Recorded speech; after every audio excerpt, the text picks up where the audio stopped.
Broadcasting from Silicon Valley, California, this is Conversations with Jennylyn.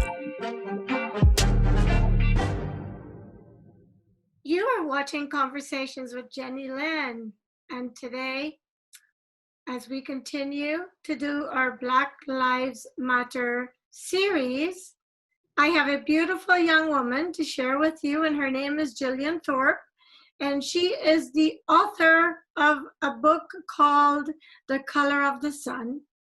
Gillian is South African, lives in the United States, and has a lot to share with us. Jillian, welcome to Conversations with Jennylyn. Thank you, Jennylyn. I appreciate you having me here today. I am excited to hear about your book and what's been happening in your world, especially growing up in South Africa.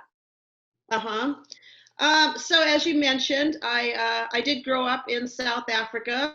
I grew up under the apartheid system. I'm not sure if you or your viewers are familiar with apartheid. Of course. But apartheid was, for those who are not familiar, was a legalized system of racism and segregation. I was born in 1971, at a time when apartheid was well and thriving. And what that meant for me and what was going on in my world was that I was considered, well, there were four large groups that basically that individuals were divided up into and segregated accordingly. There were your Native Africans, which made up the largest population in South Africa, and then white people who were considered those who were of European descent, largely Dutch and British, and then colored people like myself who are of mixed descent, half black, half white, or partially black and white. If you did have black blood in your system, you were therefore considered colored. And then South Africa also has a large Indian population. Indians were brought over as slaves initially to work the plantation fields there. So we have a large Indian influence. And those were by and large the category, the largest categories. And again, I grew up under the colored, within a colored neighborhood, which meant that I was considered a subspecies by the governing, dominating white population of South Africa, which meant that, I attended inferior schools. My family was subjected to, lower paying jobs. We could only live in certain geographic areas that were determined that we live. And so that was, the first part of my life was being exposed to this brutal system. But we ultimately did leave South Africa and immigrated to the United States when I was 14 years old. So when someone looked at you in South Africa, they could tell that you were part black? How? So that is a very good question, Jennylyn. Excellent question that you asked, because people have asked me that before, but you look white or you look whatever. I mean, people, I've been mistaken for all sorts of different racial categories. But typically people don't see me and say, that's a black woman. And so growing up in South Africa, the way it was determined is who your parents, what your lineage was. So I was born to two colored parents, therefore I was colored. So when you were born, you received that stamp of disapproval if you're born of two colored parents, regardless of how white you looked. When I was born, my hair was actually bleach blonde, and of course, very fair skin, but that didn't matter because I was born to two colored parents. Therefore, I was colored and, received, they made note on your birth certificate what category you were, and therefore that determined where you would live. So yes, outside of, certainly if I were to went outside of my colored neighborhood on my own as a child, certainly I could get away with, when I said get away with being white, I suppose. But then that would mean leaving my entire family behind, and burning my birth certificate would actually show that I was colored. I do have an aunt who actually did that under apartheid. She was tired of the discrimination, and she wanted to have a very bright individual, and was just tired of being subjected to the employment that was subjected to colored people. And I was born in a city called Durban, South Africa, which is on the east coast of South Africa. And she moved inland to a major town, and where it was booming at the time, called Johannesburg, and literally left behind her family, left behind all remnants of anything that suggested that she was colored, and went and lived a white lifestyle, and ultimately obtained a good paying job. So could one have done that? Yes. Did people do that? Yes, they did. I do have somebody in my family who did that. But for the most part, people who are born colored do look non-white, and we're not able to get away with what they termed back then as plain white, as my aunt did. But no, I never did do that. And of course, you I was. don't walk around with your parents, and you don't walk around with your birth certificate. So what kind of reaction did you have when you were just out without your parents and just Gillian by herself? People looked at you and treated you differently? I was never by myself, because you must remember I was also a child. I was a child growing up under the apartheid system, so I never did go anywhere by myself. Had I certainly, I think it would be different. I remember, various circumstances where I was with my mother, and she was mistaken as being the servant, and me being the white child, and she being the servant. Was your mother the African American? I mean, the black woman? Yeah, so her skin, her coloration is darker than mine, and she looked colored. Probably would not have been able to pass as white. And like I said, she was mistaken for being the servant, and me being the white child. And I remember as a child, once we were at on the colored section of the beach, and but it was bordering the white section, and I really needed to go to the bathroom, and my mother told me not to say a word, and took my hand and walked me in there as though she were the servant taking care of a white child, and I was able to use the white bathroom. So yes, even with my mother, she was able to pretend to be of a subservient class, and taking care of a white child. As crazy as that sounds. I mean, we look back now and think, what ignorance. Utter ignorance. And yet, Jennylyn, here we are, right? Apartheid ended in the early 1990s. And unfortunately, we're still having discussions about racism and discrimination. And right here in this country that is supposed to be so advanced in every aspect, including from a social aspect, and yet that is not the case. Some people are just wired that way. Some people are just ignorant is the word that keeps coming to mind, and they refuse to do anything about their ignorance because it serves them. Because I think a lot of people who look at someone else's color, religion, whatever ethnicity, and puts themselves on a pedestal above that person has clearly got some issues that are beyond your and my comprehension. And so I've encountered these people because, like you, I'm part Black and part non-Black. And so people don't look at me always and know that I'm a Black woman. Most times I tell them, and sometimes they argue with me. And the sad thing is, why does it matter? Why does it matter? But Gillian, as you were speaking, this is what was going through my mind. Did you develop a complex because of who you are? And did you ever feel like you had to hide who you were?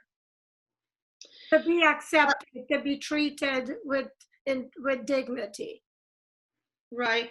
You know, I never, interestingly enough, I never did have a complex, Jennylyn, growing up in South Africa. I actually thought of the word colored very proudly. Certainly, I think there was more anger that I carried with me in the injustice of such a system, right? And living in such a system and seeing the pain daily, living the pain myself daily. So again, I always thought of myself and my race proudly.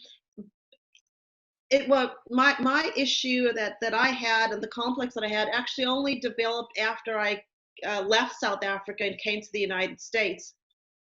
And it was very interesting for me because coming from South Africa and living in this very segregated system, divided system, there I had a place, right? Despite the segregation, the colored community was my home, right? But then coming to the United States, suddenly, you know, those divisions weren't initially there, and I struggle finding my the group that I fit into. White people actually saw me as being white, and they welcomed me, but I didn't welcome them. White people were extremely foreign to me. I never interacted with white people growing up in South Africa. All I knew were people of color. And then I still, you know, I brought over this chip with me of anger towards white people, of being distrusting towards white people, because that was all I knew. So there was this reluctance to, and reluctance would be an understatement, to not wanting to interact with white people, again, because they were so foreign to me. And then Black people not wanting to identify with me initially, thinking that I'm white. And so I put myself in a box and associated largely with Mexican people when I was in high school. Well, I could identify with them because they were sort of this middle ground, a shade of brown. And they were also the individuals that I knew were illegally here, and I was also illegally here in the United States. It was very difficult to leave South Africa as a person of color.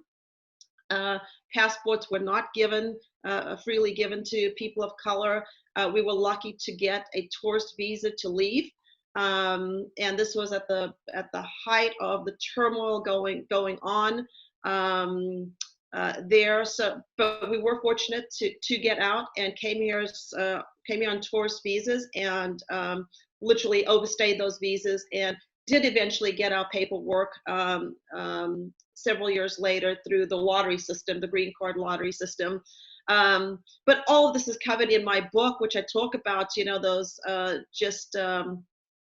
my experience growing up under apartheid, and those living experiences, bringing them over here to the United States, that carried with me, and how that all evolved. You know, somebody asked me the other day what my book was about, and I said, you know, at the core of my book, it's a story about love and hope. Certainly, there's a lot of pain there. Yes, I touch upon conversations, not just touch upon, but go into details about topics that are of conversation today, in mainstream conversations going on today.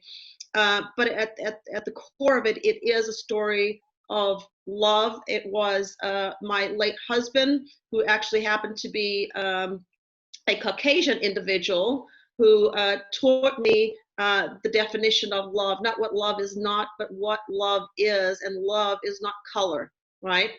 Love is not the pigmentation of your skin.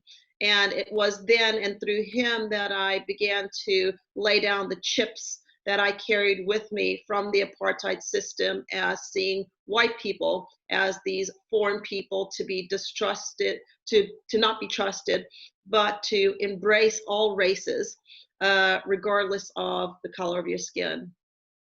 It takes a really big heart and an educated, evolved human Hmm. to recognize that. Yes, Well, you know. no, go Go ahead. ahead. No, I was saying yes, you are correct, and it took a lot of evolving in me as well, right? To put that anger to rest of that discrimination that was cast upon myself and my family and the thousands and millions of people of color who were not just discriminated against, but ultimately died. To bring about the change that ultimately did occur in South Africa.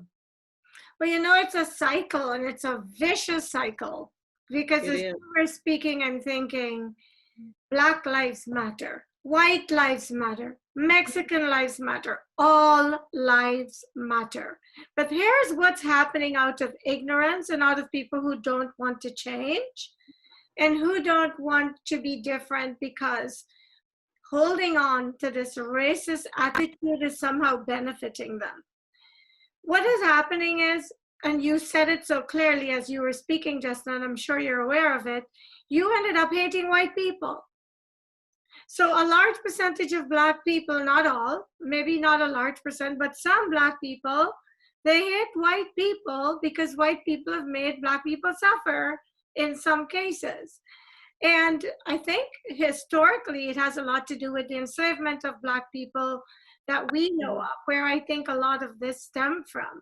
And even though slavery has been abolished so long ago, for some people, because of their ignorance, because of their lack of compassion, because they're just haters, they can't let go of that time and realize that if you take a Black man and turn him inside out, he looks exactly like a Mexican, like a Hmm. Spanish, like a Chinese, you know, and red blood comes from all of our veins. So Hmm. what is this thing about just the color of the skin? Well, I know sometimes it's beyond that and it has to do with attitudes. So Hmm. tell me, have you been back to South Africa? Yes, I have been back to South Africa. I've been there a couple times. I talk in my book about my experience in going back there after living in this segregated society and not being able to walk freely within my own land, and then years later going back where all those signs are now were now taken down, right? All those coloreds only or blacks only or whites only signs were all gone. Um, and it was such a beautiful experience to walk in the land where I was born and move about freely without worrying about where I am legally supposed to be and not supposed to be. Um, but yes, that was quite an emotional journey for me. And the first time I went back to South Africa after, well, no, actually it was the second time I went back to South Africa. But the first time when those signs were down, I went back with my late husband. And that is also journaled in my book about what that experience was like for me. When Yeah. you left South Africa, was Nelson Mandela already imprisoned? Yes, Nelson Mandela was in prison when I left South Africa. When I left, it was the year was 1986. Okay. Apartheid was still well and thriving, but massive, massive turmoil was going on at the time. Massive rioting, bombings. You had lots of Black consciousness movements that were on the rise for some time now. Look, you can't. I am absolutely somebody that is not an advocate of violence, um, but you cannot treat human beings and the masses the way the South African government did and brutally kill people daily and expect people not to uprise. And that's eventually what happened. The end of apartheid was not brought down through peaceful marching. This was brought down through violence. And like you just said, Jennylyn, earlier, why is it that we need to continue fighting amongst each other, right? Like you said, you turn us, you open us up and we all look the same on the inside. It's just a variation of pigmentation on the outside. And the fact that, again, we're still having these discussions. I never thought that that we'd be here all these years later and still having these massive issues. But again, here we are doing so. Still, having said that, people have asked me what, and prior to having this conversation, smack dab on the table right now. But prior to this, people have asked me, gosh, Jillian, what's the difference? How do you see racism being different here in the United States as opposed to, apartheid South Africa? And I've always said, there's not much of a difference. Sadly, there's not much of a difference. Why? Because in South Africa under apartheid, it was overt. You knew exactly what people thought about you, right? Depending on the color of your skin or what family you were born into. Here in the United States, much more subtle, more covert. Doesn't mean it doesn't exist. It's well and it's thriving. The roots of racism here in this country are deep and its branches are wide. People are just not as vocal about it. But sadly, we have a president who is in office who has been advocating this divisiveness and has given those people who have been in the closet with their racism a pass, so to speak, right, to be open about their racism. Exactly. Right? Exactly. And so we're not seeing that, like I said, in the past, we're not seeing it as much as where it used to be something in the closet, where people now are just openly stating what their views are, like the guy who drove by in a golf cart on the news the other night, chanting white power. So you clearly matured, because you implied earlier that when you arrived here, you had some animosities toward white people, but you married a white guy. I think that's really cool. Tell us how you did that, and where is he? Sadly, my husband, late husband, passed away. Oh, I'm sorry. Thank you. In 2006. I met him at the University of Nevada, Reno, where we both got our bachelor's degrees. And, our story is one that is stunningly beautiful. Like I said, at the core of my book, The Color of the Sun, it is a love story, and it details our life together and my experiences, again, with color and what he ultimately taught me. I'm certainly not a person of hate. It wasn't that when I came over, I hated white people. As I mentioned earlier, I had a distrust. White people were foreign to me. For 14 years of my life, I never interacted with white people ever. Because are you serious? Ever. Yes. There were a couple. I must interrupt you to ask you this. So how in the world did a white guy win your heart? How can I not ask you this question? You have to tell me. What happened? He must have been extra special. We want to know how did he go through that barrier and married you? It was this unspoken chemistry from the moment I saw him. From the moment I saw him, I did not see color, which is bizarre to say that, but I did not. It is much more eloquently put in my book. If you which you'll be getting a copy of, Jennylyn. Thank you. But yes, it wasn't until a couple months after we were dating that it dawned on me that, my God, I am in this relationship. But it was, it was like reconnecting with somebody that I'd met before in this lifetime. It was almost at a spiritual level, soulmates, so to speak. And he was such a grounded, salt of the earth human being that it was impossible not to love him.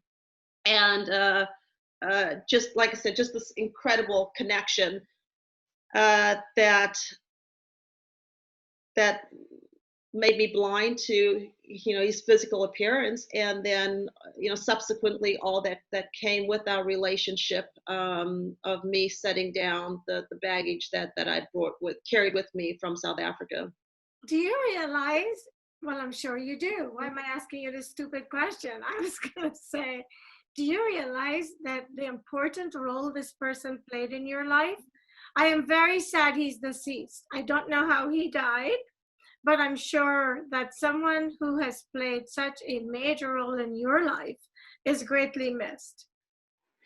Yes, and I'm very cognizant of that. And this book is actually a dedication to my late husband, Darren Thorpe, because he played such a pivotal and instrumental role in my life in so many ways, not just with the color barrier, but there are other topics that are of important conversations also today that are covered in my book, not just that of racism, but that of immigration as well, which is a topic that is near and dear to my heart, as well as topics of abuse.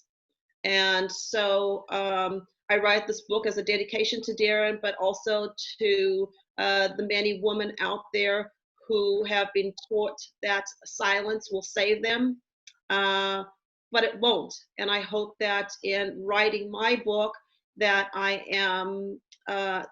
can be of some kind of inspiration to someone, if not somebody's out there, who can take my book and know that regardless of your situation, that however bleak it may be, that there's always hope, right?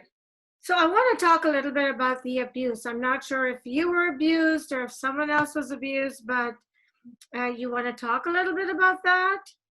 Sure. That's also detailed quite extensively in my book.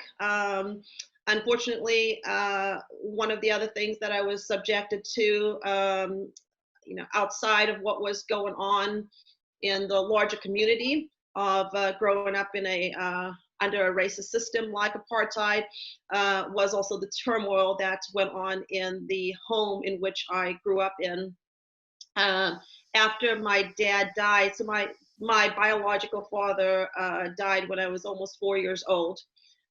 He actually committed suicide, and I did not learn of his death until years later. It was kept a secret because it was very, very taboo, the subject of suicide.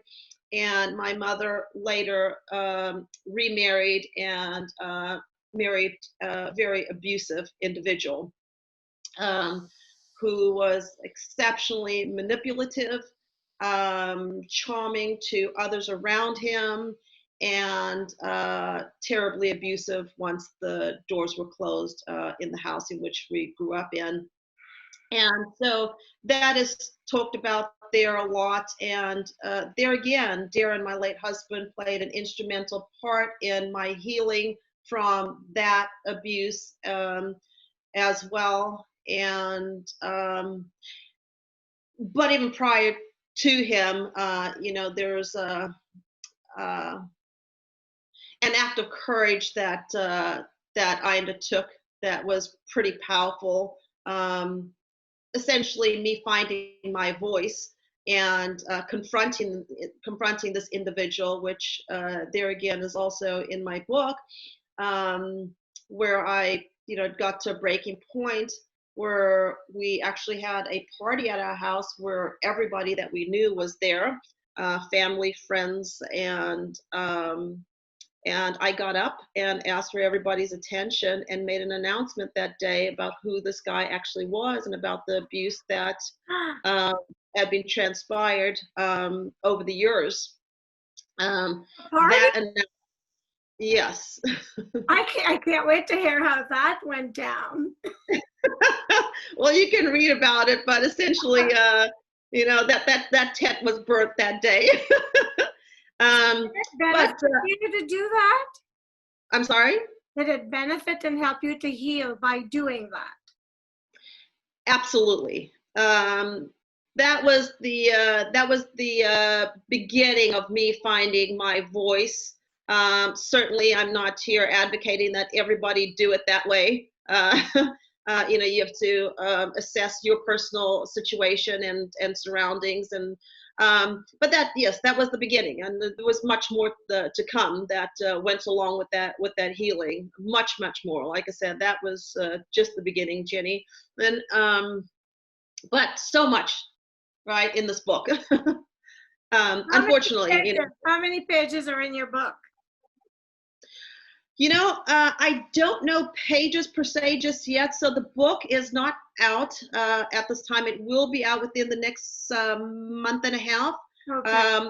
I will give your viewers and yourself my my website where you can keep you abreast of the actual date that'll be out. But we're looking at around September that the book will be out. But in terms of, so one never knows in terms of pages. When you write in terms of words, the number of words that you're writing. But once the book is actually put in a certain layout in print, then I'll see the number of pages. I didn't realize it wasn't published yet. That's why I asked you. I thought you actually had a physical copy of it already. No. So the book is complete. The book is complete and heading to print here within the next couple weeks, and we'll be out in September, around September. But like I said, I'll have that date up on my website as soon as I get information. But in terms of words, it's around 60,000 words. Okay. We're almost out of time. Can you believe it? I know that went fast. And I haven't even given you half of the information in my book yet. I know, right? But I think you've provided enough teasers that people would want to read it to find out, to hear the rest of the story. But before we wrap up this interview, during this time where there's so much prejudice against so many different ethnicities, religion, I mean, it's not just Black lives. A lot of people are prejudiced. Yes. And are treating other people badly for various reasons. I still think it's ignorance, but as a child who grew up in the apartheid system, what message do you want to leave with people that are involved in all this racist madness going on? Well, I would just say that to understand, the old adage where to understand where we are going, we must understand where we have been. So we can't pretend as though racism does not exist in this country. We cannot pretend that it is not alive. We can't pretend to not know what has happened in this country, right? Slavery, this country was founded on slavery. This country was founded of stealing land from Native Americans. Unless you're a Native American, every single one of us are immigrants here, right? We need to accept that. We need to learn what we have done, right? I look at what transpired in the aftermath with George Floyd, and I think to myself, my God, if a lynching like this occurs on camera, in daylight, and people are not up in arms as they have been, marching out in the streets, and by the way, largely peaceful protesting, what does that say about humanity? You can't have a heart and not feel for what has gone on. So I celebrate those, including myself, who go out there and march for the change. And we're not doing it because we are being racist or saying white lives don't matter. I agree with you, Jennylyn. All lives matter. All lives matter. But we can't say all lives matter and be blind to what we've done and what we continue to do to people of color. Thank you very much. I agree with you. We're out of time, but I'm going to ask you this question nonetheless. What hope do you have? We will never totally eradicate racism, or prejudices, whether it's against a person's color, their belief system. I mean, we're all entitled to choose the philosophies that we feel comfortable with. But for some reason, there are people who hate us if we choose one that's unpopular, one that doesn't resonate with them. What hope do you have, or how do you see change occurring? Or do you see it happening at all? I do. I have hope, Jennylyn. I think that the moment that we stop hoping, we stop living, right? You are correct. We will never completely eradicate it because there's always going to be some level of ignorance that will always exist on this planet, because we as human beings are just not the brightest when it comes to it, right, at the end of the day. And still, I have hope that change will occur. We're already starting to see some change. The fact that we are having these conversations, the fact that police departments are being scrutinized more closely. Of course, there's a laundry list. I mean, we're almost out of time here. If we had more time, I'd love to share with you my thoughts. Not that I have the solutions from A to Z, but there are many things that still need to be done. There are things that we are slowly starting to see, but much, much more that needs to be done. But we can't just have these conversations without action, right? So action needs to follow these conversations, or concurrently, right? We have these conversations, and concurrently that we enlist the actions that we see. And again, I don't want to keep chatting here. I could go on, but I think we're out of time here. And you know me, I could chat for days, particularly on this subject. But well, you know, a lot of people that I've interviewed, I'm going to be doing interviews in the future with them. So, because half an hour is not enough time to cover a lot of what people can share that will hopefully edify, inspire, encourage another person.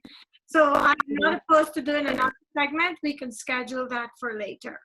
Maybe when the book is out. That would be wonderful.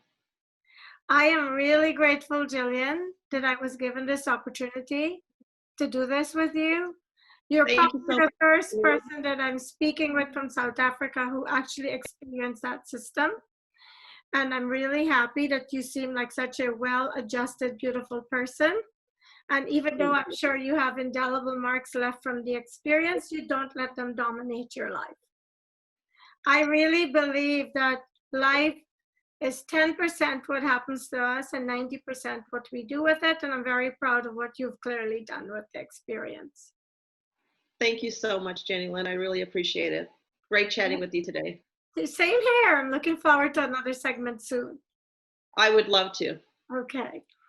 Thank you so much for continuing to watch Conversations with Jennylyn.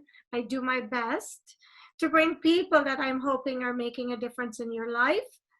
And thank you for watching this conversation. When a conversation is all you need to be inspired, and I know Gillian has inspired you. And I will see you next time.